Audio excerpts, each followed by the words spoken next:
Hello friends, नमस्कार दोस्तों।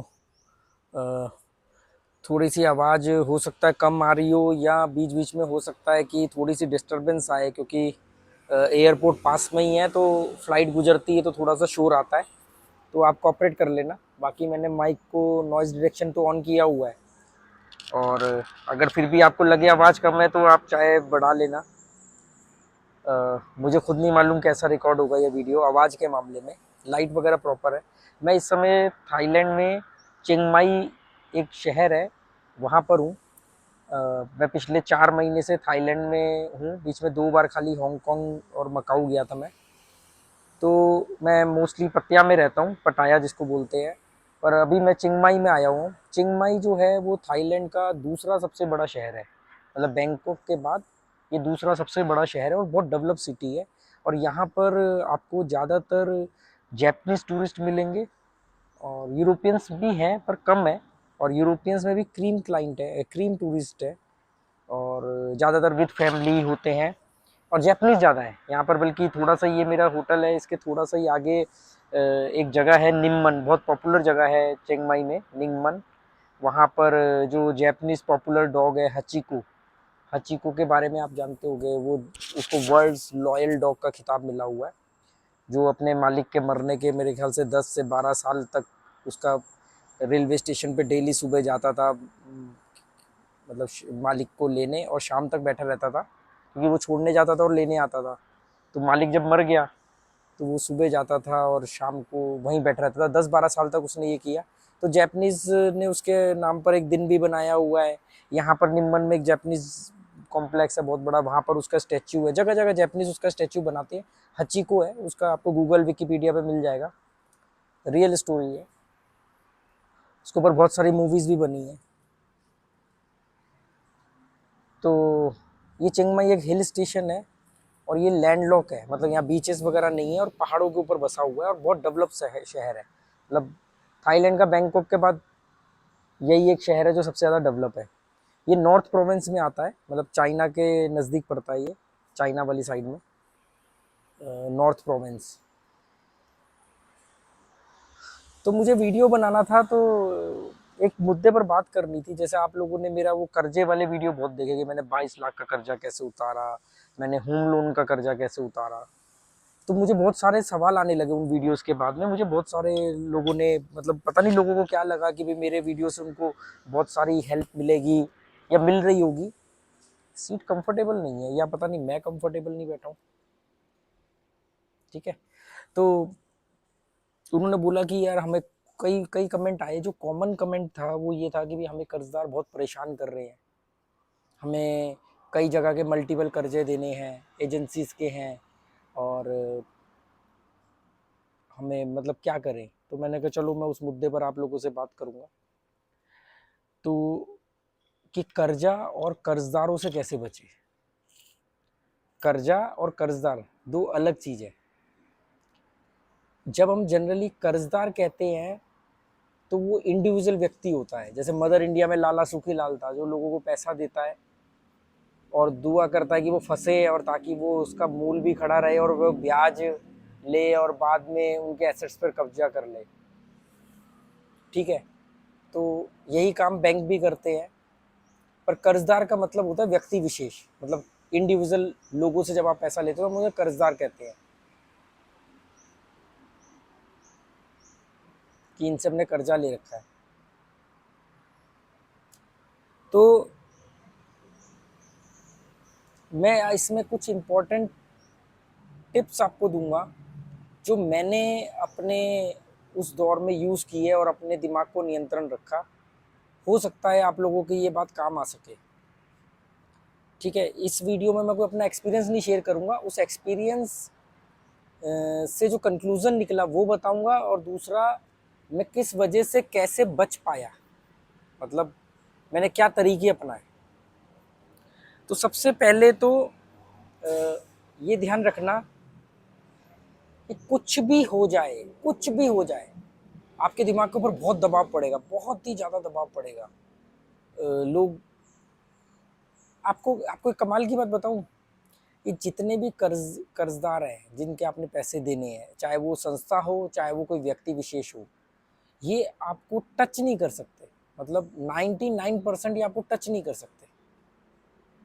ये मानसिक प्रताड़ना देते हैं, आपको दिमागी तौर पे कमज़ोर करते हैं, आपके ऊपर वैचारिक हमले करते हैं, आपको जलील करेंगे, आपको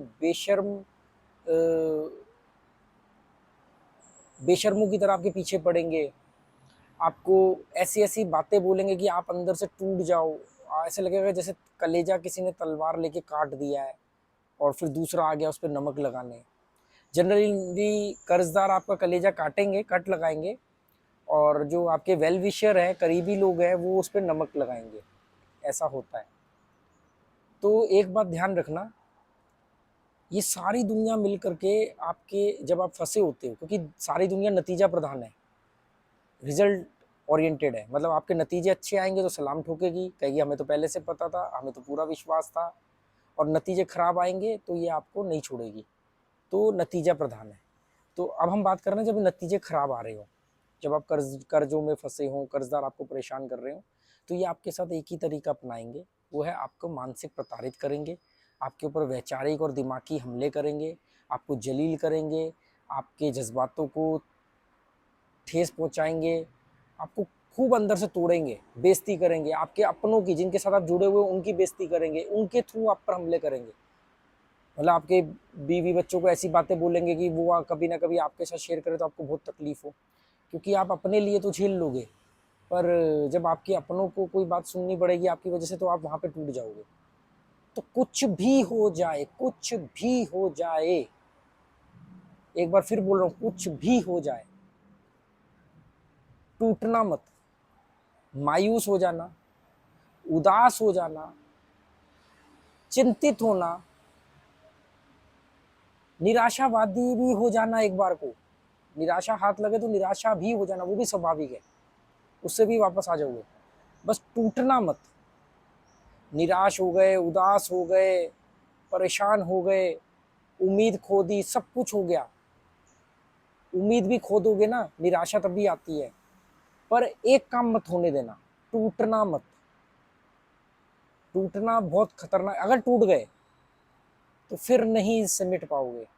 टूटने से मतलब ये होता है कि टूटना मत, मतलब कि ये जितनी भी चीज़ें होंगी ना, किसी ने कुछ बोला बुरा लगा, घर वालों ने कुछ बोला बुरा लगा, किसी ने आपके घर वालों को कुछ बोला, किसी ने 4 लोगों में आपकी बेइज्जती करी, क्रेडिट कार्ड वाले फ़ोन पे परेशान कर रहे हैं, बैंक की ईएमआई के फ़ोन आ रहे हैं, कुछ भी हो रहा है, ये सब होने के बाद आपको तकलीफ भी होगी, शर्मिंदगी भी होगी, परेशान भी होगी, ये सब स्वाभाविक है, ये नेचुरल है, ये होता है, आपके साथ नहीं हो रहा है, सबके साथ होता है, बड़े बड़े करोड़पतियों के साथ भी होता है जब उनके बिजनेस फ्लॉप होते हैं या फंसते हैं।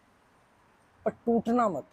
टूटने से मतलब ये है कि ये नहीं कि अब तो सब खत्म हो गया, घर बेच देता हूँ, आत्महत्या कर लेता हूँ, शराब पीने लग जाता हूँ, ड्रग्स ले लेता हूँ, घर छोड़ के भाग जाता हूँ, ये सब टूटने की कैटेगरी में आते हैं।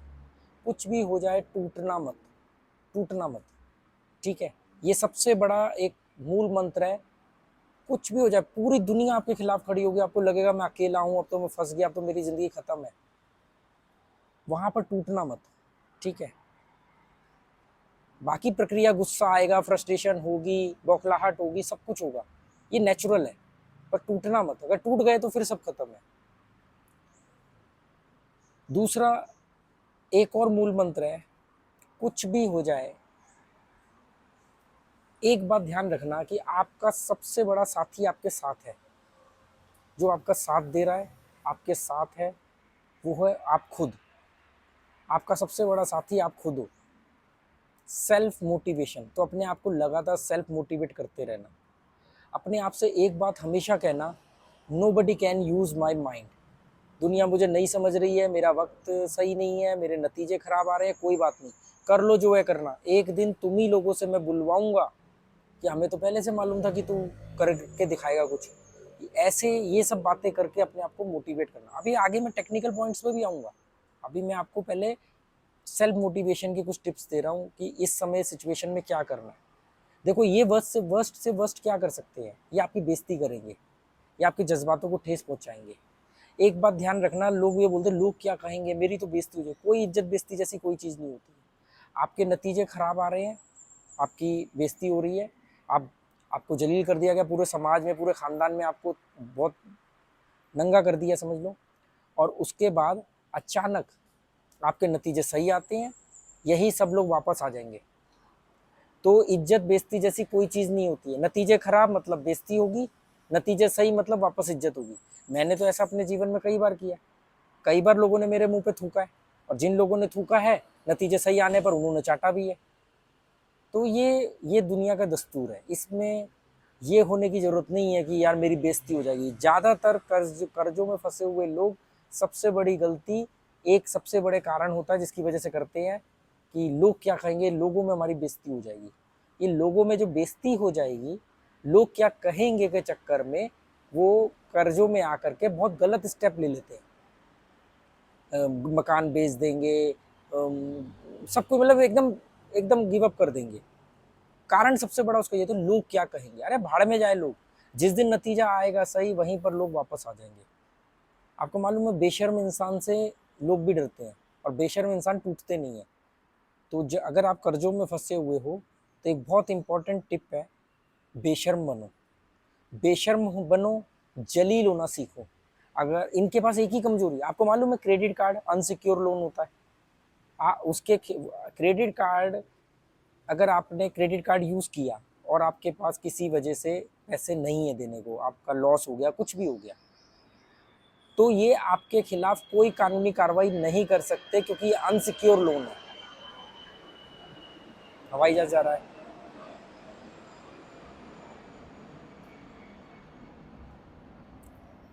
दो तरह के लोन होते हैं, एक होता है सिक्योर लोन, एक होता है अनसिक्योर लोन। सिक्योर लोन वो होता है जिसके एवज में आपकी कोई ना कोई चीज़ उनके पास गिरवी होती है, चाहे ऑन पेपर आपने लिख के दे रखा है।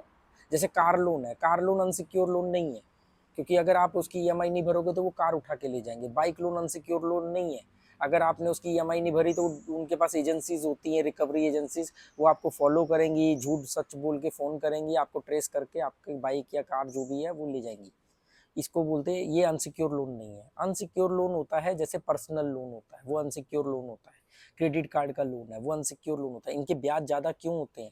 इनके ब्याज ज़्यादा इसलिए होते हैं क्योंकि ये अनसिक्योर लोन होते हैं, इनके डूबने के चांसेस भी ज़्यादा होते हैं, तो बैंक ज़्यादा ब्याज लेता है, और इन इन चीज़ों के खिलाफ कोई कार्रवाई नहीं करी जा सकती। आप पे कानूनी कार्रवाई, धमकियां दे सकती हैं वकीलों से। इनके वकील दोस्त होते हैं, वो आपको नोटिस भेज देगा 100 रुपये का, वो सरकारी डाक से आपके पास नोटिस आ जाएगा। नकली वकील बन के फ़ोन करेंगे, नकली पुलिस वाले बन के फ़ोन करेंगे, आपको जलील करेंगे। और अभी तो मुझे कई लोगों ने बोला, इन्होंने एक नया तरीका निकाला है, आपके फ़ोन को ट्रेस कर लेते हैं या आपकी कॉल डिटेल निकलवा लेते हैं। उसमें जिन नंबरों पर आपने ज़्यादा फ़ोन किया होता है, जो आपके करीबी नंबर होते हैं, उनको फ़ोन करके बोलेंगे उस आदमी ने पैसा नहीं दिया, हमारा पैसा दिलवाओ, आपकी बेइज्जती करेंगे। इस चक्कर में कई लोगों ने सुसाइड भी किया है, फिर कई कॉल सेंटर पर पुलिस की रेड भी पड़ी है, क्योंकि इन लोगों ने सोचा कि, क्योंकि इनको मालूम है कि अनसिक्योर लोन है, मानसिक दबाव बनाएंगे तभी पैसा मिलेगा। और ये जो रिकवरी वाले होते हैं, ये जितना रिकवरी करेंगे उतना इनको कमीशन मिलता है, तो ये अपने कमीशन के लिए किसी भी हद तक चले जाते हैं। तो ये क्या करेंगे, ये आपके दोस्तों को फ़ोन करेंगे, रिश्तेदारों को फ़ोन करेंगे। आप पहले से पहले सबको बोल दो, भैया इन्होंने ऐसे ऐसे मेरे साथ ब्याज पे चक्रवर्ती ब्याज लगा रखा है या जो भी कुछ है, और आपके पास फ़ोन का आएगा, आराम से मना, मतलब ये पहले आपको नंगा करे, उससे पहले आप सारी बात बोल दो। ये एक तरीका है, क्योंकि ये करते हैं आजकल। दूसरा, ये आपके खिलाफ कुछ नहीं कर सकते। रहेगी बात सिक्योर लोन की, तो देखो गाड़ी और बाइक इन सब की मैं परवाह नहीं करता, क्योंकि ये दोबारा आ जाते हैं, और ये एसेट नहीं है, ये लाइबिलिटी होती है। क्योंकि कार आपने 10 लाख की कार ली, उसकी 15,000 ईएमआई है, आप नहीं भर पा रहे हो, वो आपको धमकी दे रहे हैं, आपकी कार उठा के ले जाएंगे, ये हो जाएगा। आप उस कार को बचाने के लिए और दुनिया भर के पंगे ले लेते हो, जबकि कार आपने 10 लाख की ली थी, आज वो कार 5 लाख की भी नहीं है। तो कार बाइक वगैरह की टेंशन नहीं लेना, उसको तो वो तो दोबारा आ जाएगी, वो ऑलरेडी डेप्रिसिएशन वाली चीज़ है, मतलब उसकी वैल्यू घटती है। रहेगी बात, जिस चीज़ को बचाने के लिए मैं आपको बोलता हूँ, एक लेवल तक, एक लेवल है जिसको उसको भी नहीं बचाना चाहिए, पर वो लेवल बहुत आगे का लेवल है। होम लोन वगैरह, कि भाई घर पे लोन ले रखा है और उसमें आदमी ज़्यादा फंसा होता है, घर के पेपर उनके पास मोर्गेज होते हैं, 3 महीने या 6 महीने की ईएमआई पेंडिंग हो तो वो एक्शन ले सकते हैं। उस केस में आप बैंक में जाओ, जिस भी ब्रांच से आपने वो लोन लिया है उसके जो उसका होम ब्रांच है उसके मैनेजर से मिलो, उसको अपनी सारी बात बताओ। इनके पास ऐसी पावर होती है, अगर ये सेटिस्फाई होते हैं तो ये आपके लिए कुछ करते हैं। क्या करते हैं? ये आपका टेन्योर बढ़ा करके ईएमआई कम कर सकते हैं ताकि आपको मौका मिले, थोड़ा कंफर्टेबल जोन मिले, क्योंकि ये भी नहीं चाहेंगे कि भी इनका भी केस जाए लीगल में और वो सब में झंझट में पड़े। दूसरा, ये आपके लिए इतना कर सकते हैं कि आपकी 5-6 ईएमआई पेंडिंग है तो आपको बैंक से तो फ़ोन आएगा कि सारी ईएमआई जमा करो, तो ये मैनेजर आपको कह सकता है कि ठीक है आप इतना अमाउंट जमा कर दो, फिर इतनी तारीख से पहले इतना जमा कर देना, बाकी के लिए मैं आपको टाइम दे दूंगा। ऐसे करके आप वहाँ पे बात कर सकते हो। दूसरा, अगर आप बहुत ही बुरी तरह फंस चुके हो तो बैंक से बात करके कि मेरे को अब इससे निकलना है, मेरे पास पैसे नहीं है देने के लिए, तो वो आपको गाइड कर सकते हैं कि ठीक है हम इसको सेल करेंगे या आप इसको किसी तरह सेल कर दो, हमारे को इतना मतलब हमारा लोन इतना आउटस्टैंडिंग है, इतना आप पे कर देना, मतलब बात करके आप एग्जिट प्लान डिसाइड कर सकते हो। ठीक है। क्रेडिट कार्ड, मतलब कहने की बात है कि अनसिक्योर लोन की परवाह मत करना, और इसमें भी जो बाइक और कार लोन जो है जिसमें वो बाइक उठा के ले जाओ, उनको खुद ही बोलना ले जाओ यार, ले जाओ बाइक, ले जाओ कार, ले जाओ। बाइक कार आती जाती रहती है और वो सब डेप्रिसिएशन वाले प्रोडक्ट है, उनकी परवाह नहीं करनी चाहिए। ठीक है। और क्या था, तो एक तो ये हो गया। दूसरा, कर्जदारों की बात पे आते हैं। कर्जदार, जैसे आपने अपने किसी रिश्तेदार से पैसा ले रखा है ब्याज पे या उधार, दोस्त से पैसा ले रखा है ब्याज पे या उधार, तो अगर ब्याज पे ले रखा है किसी रिश्तेदार से या आपने ब्याज पे ले रखा है या उधार ले रखा है, तो ब्याज वाली कैटेगरी को अलग करना और उधार वाली कैटेगरी को अलग करना। ब्याज वाली कैटेगरी को अलग इसलिए करना कि जिसने ब्याज पर दिया है उसने प्रॉफिट के लिए दिया है, वो तो पैसा कमाने के लिए आया है। ठीक है। तो जब आप पैसा कमाने की बात करते हो तो वहाँ पर फिर मदद, जज्बात, लिहाज, ये सब वर्ड ख़त्म हो जाते हैं। वो आपको बोलेगा मैंने तेरी लिहाज करी, मैंने रिश्ते की लिहाज करी, वो तो मैंने बीवी के कहने पे दे दिया, तू मेरी बीवी का भाई लगता था, तू मेरे बुआ का लड़का लगता था इसलिए मैंने दिया। ये सब बातें बेकार की है, वो आपके ऊपर मानसिक दबाव बना रहा है, क्योंकि उसने अगर ब्याज लिया है मतलब उसने कमाने के लिए दिया है। ठीक है। तो ये सब बेकार की बातों में मत आना। दूसरा, आप एक काम ये भी कर सकते हो कि जिसने उधार दिया है उसको थोड़ा सा आपने रिस्पेक्ट वाली फॉर्म में लेना है, चाहे दोस्त है चाहे रिश्तेदार है। अगर ब्याज पे दिया है तो क्लियर है कि बिजनेस किया है, अगर उधार दिया है तो 20% हम मान लेते हैं मदद करिए, उसमें भी 20% इसलिए बोल रहा हूँ क्योंकि बहुत सारे लोगों के पास जो आपके लिए बड़ा अमाउंट है वो उसके लिए छोटा अमाउंट है, तो उसने कहा चलो किसी को करके मदद करने के नाम पर अपने आप को अच्छा दिखाते हैं, किसी पर एहसान करते हैं, 4 लोगों को सुनाएंगे कि हमने उसकी मदद करी, हम कितने अच्छे इंसान हैं, ये भी कारण होते हैं। ठीक है। पर अगर जिसने ब्याज पे पैसा दिया, चाहे वो रिश्तेदार है या दोस्त है, फिर फ्लाइट जा रही है, चाहे वो रिश्तेदार है या दोस्त है, फिर उसकी लिहाज नहीं करनी है। भाई ब्याज पे दिया था, पैसा था, ब्याज भी दिया तेरे को, अभी पैसा नहीं है, मेरे को वक्त चाहिए, वक्त मिलेगा ब्याज भी दूंगा और मूल भी दूंगा। अच्छा ये एक बात बताऊं, एक षड्यंत्र रचेंगे आपके खिलाफ, ये पूरी कोशिश करेंगे कि मूल बाद में आए ब्याज पहले आए। ये जो लाला सुखी लाल टाइप के लोग होते हैं ना, कोई भी हो सकता है, आपका सगा भाई भी हो सकता है, रिश्तेदार भी हो सकता है, ये कहेंगे ठीक है तू ब्याज देते रहे, मूल हम बाद में ले लेंगे। ये गलती मत करना। जिस दिन आपको लगे आप फंस गए हो, अब आप पैसा नहीं दे सकते, बैठ करके एक मीटिंग करना, बैठ करके एक मीटिंग करना। मैंने ऐसा किया भी और मैंने ऐसा ना करके बहुत बड़ी गलतियां भी की है जिनको मुझे कई साल भुगतना पड़ा। जिस दिन आपको लगे आप मेरे पास पैसे नहीं है देने को और ब्याज चल रहा है, कोई भी आदमी हो, कोई भी हो, जितना मर्जी बड़ा दबंग हो, डॉन हो, सीधा उससे जाके मीटिंग करना, कहना भाई तेरे से पैसा लिया था ब्याज पे, ये सोच करके लिया था, अब वो काम नहीं हो रहा है, अब मेरे पास पैसा देने को लिए है नहीं, आप मुझे 4 आदमी में जलील करो, गाली दो, मारो पीटो, कुछ भी करो, पैसा तो है नहीं, ये आप चेक कर लो, वेरीफाई कर लो। ठीक है। ये क्योंकि अगर आपने मीटिंग नहीं करी ना तो ये आपसे ब्याज लेते रहेंगे, ब्याज मांगते रहेंगे, मूल वहीं खड़ा रहेगा, ब्याज के ऊपर ब्याज जुड़ते रहेंगे, और फिर क्या करेंगे, एक दिन उस ब्याज की रकम को बोलेंगे अच्छा एक काम कर, तेरा इतना ब्याज हो रहा है ना, तू इतने दे दे, इतने में उसमें जोड़ लेता हूँ। ये मूल बढ़ाते रहेंगे, ब्याज को और मूल में ऐड कर देंगे, चक्रवर्ती ब्याज बोलते हैं इसको। आप ऐसा मत होने देना, सीधा जा करके मीटिंग करना, वहाँ पर उसको राइट ऑफ करना, उसको कहना भाई ये रकम यहीं रुकती है, आपका मैंने इतना मूल लिया था, इतना ब्याज हो गया है, ये टोटल रकम इतनी होती है, मैं पहले आपका मूल दूंगा, फिर मैं आपका ब्याज दूंगा, क्योंकि अगर मैं ब्याज दूंगा मूल वहीं खड़ा रहेगा और ब्याज पे ब्याज चलता रहेगा, जो मैं दूंगा नहीं और मैं फंस जाऊंगा। और अगर ज़्यादा वो किया तो मैं अगर इस दबाव में नहीं कुछ कर पाया, मेरी मानसिक हालत बहुत ख़राब है, मैं सुसाइड करने की सोच रहा हूँ और मैं लिख करके चले जाऊँगा। फिर जितना मेरे पास नहीं है आपका, उससे ज़्यादा आपको भुगतना पड़ेगा और जेलों के चक्कर, कोर्ट कचहरी और जेल भी हो सकती है, कोर्ट कचहरी के चक्कर काटने पड़ेंगे। साफ बोल देना, क्योंकि इन लोगों में कोई जज्बात नहीं होते, बड़े निर्मम टाइप के लोग होते हैं, इनमें कोई संवेदना नहीं होती है। ठीक है, तो साफ बोलना कि भैया, मतलब बैठ के मीटिंग करके उस रकम को वहीं रोक देना कि बढ़े ना। बहुत सारे लोगों को मैंने देखा है कि वो इनकी बातों में आ जाते हैं, क्योंकि दिमाग उस समय कमज़ोर होता है, दबाव में होता है, डरा हुआ होता है, तो वो क्या करते हैं, कर्जा वो मूल को वहीं रोक देते हैं और ब्याज को चलने देते हैं।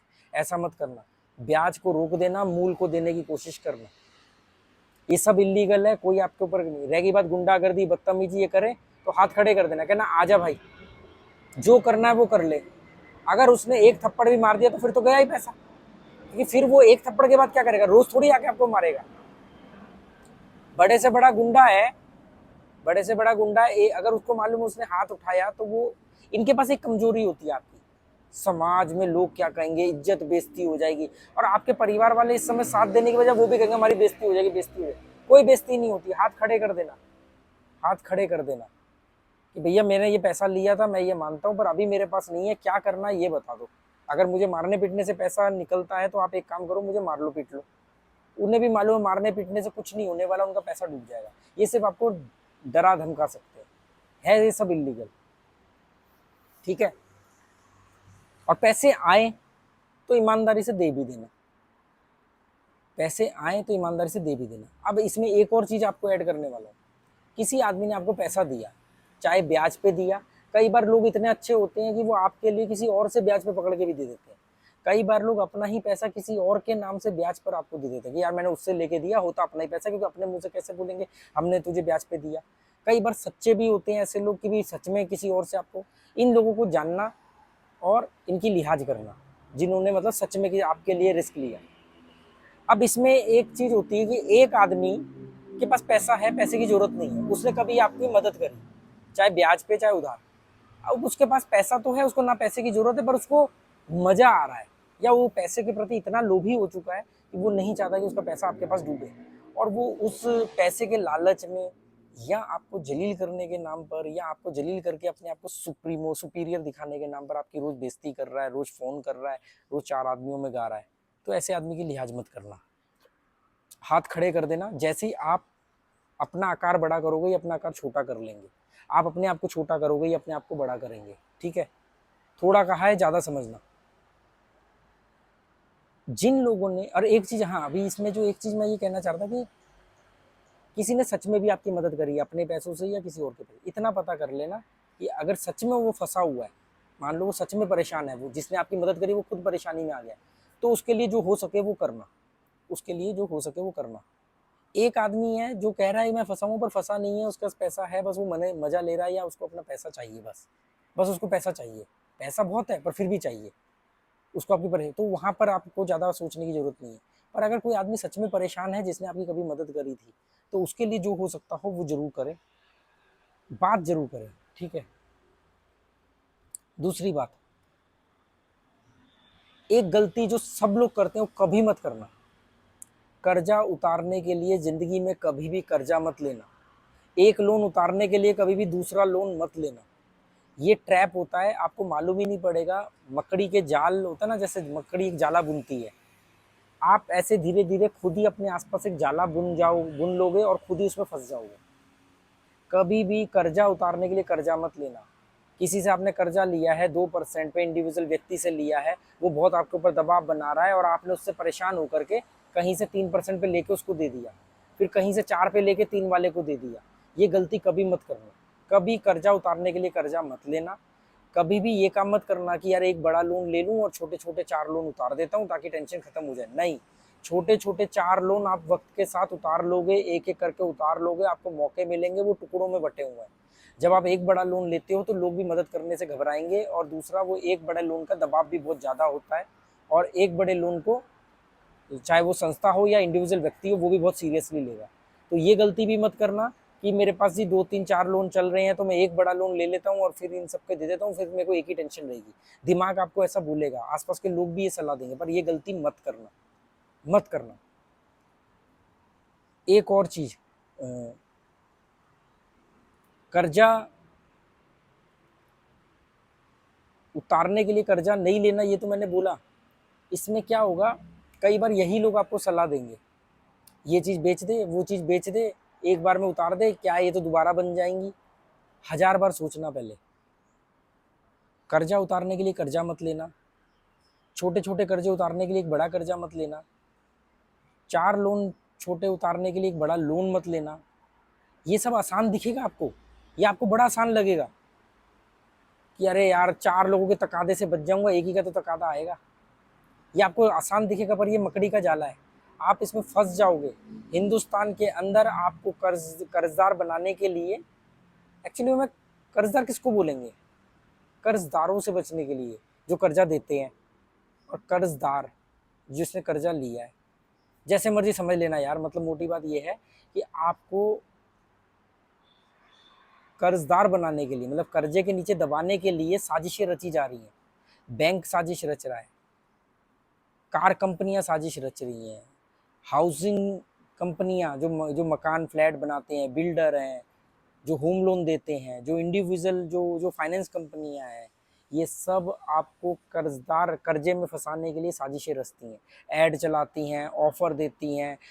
एजुकेशन लोन के नाम पर बहुत बड़ा स्कैम चल रहा है। हनीमून के जो ट्रैवलिंग लोन है कि लोन ले लो और फिर ट्रैवल करो, लोन ले लो और हनीमून पे जाओ, लोन ले लो और पढ़ाई कर लो, लोन ले लो ये कर लो। ये सब तरफ पूरी साजिशें रच रही हैं। केवल इनमें 5 से 10% कामयाब होते हैं लोन लेकर के, सब करके 90% लोग इसमें फंस जाते हैं। और जो ये चाहते हैं, इन्हें मालूम होता है 5 से 10% लोग ही कामयाब हो पाएंगे, 90% हमारे जाल में फंस जाएंगे। बैंक बैंक कितनी ऐड चलाता है टीवी पे, कार लोन ले लो, बाइक लोन ले लो, अपना घर तो अपना ही होता है, आखिर बड़े बड़े सेलिब्रिटी को लेते हैं। आपको कर्जे के ट्रैप में फंसाने के लिए साजिशें रची जा रही हैं, और इसमें सरकार खुद शामिल है। सरकार भी चाहती है, क्योंकि सरकार ने तो खुद जितना गोल्ड है उससे ज़्यादा के तो करेंसी बना रखी है। सरकार कभी नहीं चाहती कि आप अपनी औकात से ऊपर उठ पाओ, इसलिए आपको कर्जों में फंसे रहना चाहिए, फंसाना चाहती है। सरकारों का ये काम होता है, हर सरकार का। पहले आपसे जो टैक्स देता है उससे टैक्स के रूप में निचोड़ लेते हैं, फिर जो टैक्स नहीं देता है उससे इनडायरेक्ट टैक्स के रूप में निचोड़ लेते हैं। एक रिक्शे वाला जब बीड़ी का बंडल भी खरीदता है तो उस पर भी इंक्लूडिंग टैक्स होता है। एक पानी की बोतल भी खरीदते हो तो उसमें भी इंक्लूडिंग टैक्स होता है, तो वो उसको बोलते हैं इनडायरेक्ट टैक्स। उसके बाद में ये आपको लोन देते हैं, छोटे छोटे लोन देते हैं, अनसिक्योर लोन, मोबाइल खरीदने के लिए लोन, कार खरीदने के लिए लोन। मतलब वो दिन जा नहीं रहा है जब आप सिगरेट खरीदने के लिए भी लोन लोगे, ये मिलेगा। क्यों, आज की डेट में मोबाइल कंपनियां नहीं लोन देती, अगर आपका बैलेंस खत्म हो गया है तो आप 100 रुपये डलवा लो, बाद में दे देना 110 रुपये, ऐसा कुछ चलता है ना। छोटी सी रकम 10 20 रुपये दे देते हैं इमरजेंसी के लिए। उस पर जो वो आपको लगता है यार, यार 10 रुपये पर ये 1 रुपये तो फालतू ले रहे हैं। अरे 10 रुपये पर 1 रुपये का फालतू का मतलब 10% होता है, 10%। और वही अगर आप पैसा बैंक में एफडी कर दो उसको जोड़ करके, तो आपको साल का मिलेगा 7%, 7.5%। सोचो तो पूरी, तो आप ऐसा मत समझना कि आपकी बेइज्जती हो गई है, आपने कर्जा ले लिया है। ये समाज, ये सरकार पूरी साजिश रच के आपको कर्जदार बना के कर्जों में फंसाना चाहती है। तो अगर आप फंस चुके हो तो अपने आप को हीन भावना में डालने की जरूरत नहीं है। आप बस इतना समझना कि आपके ऊपर सब लोगों ने मिलकर हमला किया है, और आप अभी उस हमले से घायल हो, और आप अपना इलाज करोगे और निकलोगे और मुंह तोड़ जवाब दोगे। ऐसा नहीं कि मेरी बेइज्जती हो गई, ये इनका ट्रैप है। क्यों कहा जाता है वो ऐड के अंदर कि अपना घर तो आखिर अपना होता है, कहो ना प्यार है अब तो कार है, ये सब ऐड है। इंश्योरेंस, बीमा एजेंसियां, ये एक स्कैम है। हेल्थ इंश्योरेंस एक स्कैम है।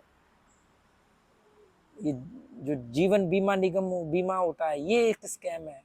लोन ये एक स्कैम है।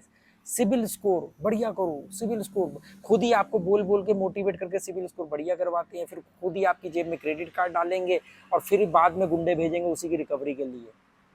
अगर इसके बावजूद आप नहीं समझ रहे हो तो आप क्या उल्टे पैदा हुए? अपनी लाइफ को प्रीपेड लाइफ बनाओ, डेबिट कार्ड यूज करो, क्रेडिट कार्ड नहीं। अगर आपका दोस्त आपको ये बोलता है, अगर आपका कलीग आपको ये बोलता है कि मेरे पास तो 5 लाख का क्रेडिट कार्ड है, तो उसको बोलना अच्छा मेरे पास तो यार डेबिट कार्ड है जिसमें 50,000 रुपये हैं, मेरे हैं, अपने लिए खाता हूँ, अपने लिए करता हूँ और अपने पैसों से खाता हूँ, कर्जा लेकर के नहीं खाता हूँ।